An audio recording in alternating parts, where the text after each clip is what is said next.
বছর আমাদেরকে শুধু আশ্বাসই দেওয়া হয়েছে, তার বাস্তবায়নের কোনো পদক্ষেপ আমরা দেখি নাই। আমরা জানি না মেইন সমস্যাটা বা মেইন ষড়যন্ত্রটা কোথায়।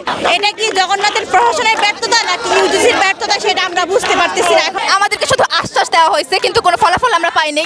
প্রশাসন আমাদের অনেক দিন ধরে বলা হচ্ছে যে আমাদের সেকেন্ড ক্যাম্পাস আমাদের ছেলেদের মেয়েদের হলের ব্যবস্থা করে দেওয়া হবে, কিন্তু আমরা অনেক আন্দোলন করার পরে ওরা আমাদের পাশে দাঁড়াচ্ছে না, আমাদের হলের ব্যবস্থা করছে না। বারবার আমাদেরকে বলছে করবে করে সেকেন্ড ক্যাম্পাসের কোনো কিছুই কাজ ওরা ধরতেছে না। আমরা 2 দিন যাবত অন্বেষণ করছি ক্যাম্পাসে। আমার ভাই 22 জনের মতো অসুস্থ, ওরা ন্যাশনাল হসপিটাল সহকারে বিভিন্ন হসপিটালে ভর্তি ছিল, কিন্তু প্রশাসন এখনো পর্যন্ত কোনো ডিসিশন আমাদের জানায়নি। সেই জন্য আমরা বাধ্য হয়ে আজকে এখানে আন্দোলনের জন্য এসেছি। আমরা এখানে অন্বেষণের জন্য রাজি আছি, এখনো আমরা আমাদের অধিকার আদায়ের জন্য এখানে থাকবো আপাতত। আমাদের মনে হচ্ছে যে আমাদের প্রশাসনের কাছে বলা হয়েছে কিন্তু প্রশাসন আমাদের কিছু বলতেছে না। প্রশাসন বলতেছে সবকিছু ইউজিসি বলতেছে সবকিছু দায়িত্ব প্রশাসনের হাতে। এখন আমরা বুঝতেছি না মেইন সমস্যাটা আসলে কোথায়। সেই জন্য আমরা অন্বেষণে এসেছি। লাস্ট পর্যায়ে এসে অন্বেষণে আমাদের 20-22টা ভাই এখন অসুস্থ আছে। আমরা এখানে চলে এসেছি আমাদের অধিকার আদায়ের জন্য, কিন্তু আমরা জানি না মেইন সমস্যাটা বা মেইন ষড়যন্ত্রটা কোথায়। 2019 সাল থেকে আমাদের ক্যাম্পাসের কাজ খুব স্লোলি চলছে, যার কোনো বাস্তবায়ন আমরা দেখছি না। তাই দ্বিতীয় ক্যাম্পাসের কাজ অবিলম্বে আর্মিদের হাতে হস্তান্তর করা হয়, এটাই আমাদের 1 নম্বর দাবি। প্রশাসনের অবশ্যই দায় রয়েছে, প্রশাসনের বিভিন্ন ধরনের সীমাবদ্ধতা রয়েছে, কিন্তু আমরা মূলত হচ্ছে শিক্ষা মন্ত্রণালয় এবং ইউজিসির দিকে নজর দিতে চাই। কারণ আমাদের জবিয়ানরা সারা জীবনই অবহেলিত ও বৈষম্যের শিকার, যে এই জন্য আমরা এই সব বৈষম্য থেকে নিরসন চাই। এই জন্য আজকে আমাদের আমরণ অনশন। বছরের পর বছর আমাদেরকে শুধু আশ্বাসই দেওয়া হয়েছে, তার বাস্তবায়নের কোনো পদক্ষেপ আমরা দেখি নাই। ঠিক 2 মাস আগেও বলা হয়েছিল খুব দ্রুত আমাদের দাবি বাস্তবায়ন করা হবে, বাট আমাদের দাবি বাস্তবায়ন করা হয় নাই।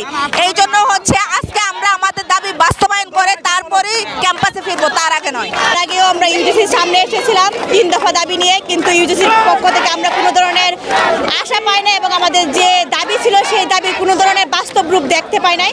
যার কারণে আমাদের সর্বশেষ যে স্টেপ, সেই যে অনশনের দাবি নিয়ে আজকে আমরা ইউজিসির সামনে এসেছি। আমাদের 3 দফা দাবির প্রথম দাবি হলো আমাদের যে দ্বিতীয় ক্যাম্পাস, সেই দ্বিতীয় ক্যাম্পাসের কাজ অতি দ্রুত সেনাবাহিনীর হাতে হস্তান্তর করতে হবে। আমাদের যে পুরান ঢাকায় কিছু হল আছে, বাণী হল, সেই হলগুলোর কাজ খুব দ্রুত সম্পন্ন করতে হবে এবং আমাদের যে জগন্নাথ ইউনিভার্সিটির ছাত্রছাত্রীরা আছে তাদের মধ্যে থেকে 70% শিক্ষার্থীকে আবাসনের ভাতা দিতে হবে যতদিন না পর্যন্ত আমাদের দ্বিতীয় ক্যাম্পাস তৈরি হয়। কিন্তু আমরা এর আগেও ইউজিসির সামনে, আপনারা হয়তো অবগত আছেন, এর আগেও আমরা এখানে এসে সারাদিনব্যাপী কর্মসূচি করেছি। তখন তারা আমাদের কাছ থেকে 2 মাসের সময় নিয়েছে, কিন্তু 2 মাসের মধ্যে আমরা এখন পর্যন্ত কোনো ধরনের কাজের বাস্তব রূপ দেখতে পাই না। এটা কি জগন্নাথের প্রশাসনের ব্যর্থতা নাকি ইউজিসির ব্যর্থতা সেটা আমরা বুঝতে পারতেছি না। এখন আমাদেরকে শুধু আশ্বাস দেওয়া হয়েছে কিন্তু কোনো ফলাফল আমরা পাইনি। আর এই ইভেন ফ্যাসিস্ট সরকার চলে যাওয়ার পরও আমরা আগেও একবার রাজপথে নেমেছি, কিন্তু তারপরও আমাদের সাথে শুধুমাত্র আপোষ করার চেষ্টা করা হয়েছে, আমাদের অধিকার বাস্তবায়ন হয় নাই। আর আপনারা জানেন জগন্নাথ বাংলাদেশের মধ্যে একমাত্র বিশ্ববিদ্যালয়, সেটি একদম অনাবাসিক বিশ্ববিদ্যালয়। এখানে আমাদের এরকম অনেক স্টুডেন্ট আছে যারা ভর্তি হয় কিন্তু শেষ পর্যন্ত এইখানে তাদের অধিকার আদায় করতে না পেরে তারা ভর্তি ক্যান্সেল করে বাসায় চলে যায়। সেই জায়গা থেকে আমরা আমাদের ভাইদের দাবি পূরণের জন্য আজকে এখানে এসেছি।